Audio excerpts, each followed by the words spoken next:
In a THV 11 update this morning, Israel is beginning what Prime Minister Benjamin Netanyahu calls the second stage of the war with the Palestinian militant group Hamas by expanding its military ground operations in Gaza.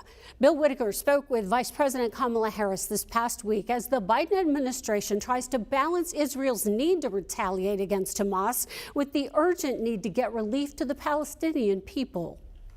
A terrorist organization, Hamas, slaughtered hundreds of young people at a concert. By most estimates, at least 1,400 Israelis are dead. Israel, without any question, has a right to defend itself. That being said, it is very important that there be no conflation between Hamas and the Palestinians.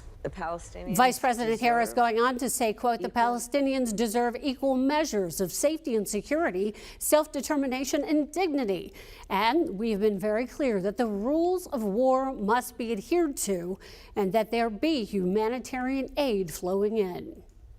This comes as the humanitarian crisis inside Gaza worsens by the minute, and the families of those held hostage by Hamas fear this new phase of war may endanger their loved ones' lives and risk any hope of negotiating their release. Ian Lee has this story.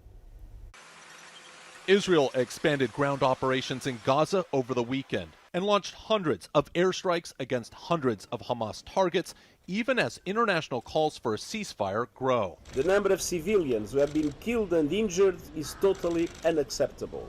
White House officials have warned that a ceasefire would benefit Hamas, though the administration is pushing Israel to balance its fight against the militant group with the safety of civilians. We press them to make sure to distinguish between Hamas and the Palestinian people, who Hamas does not represent, and the Palestinian people deserve to live lives of safety. Egypt says more than 20 trucks carrying humanitarian aid entered Gaza, but the crisis there continues to worsen.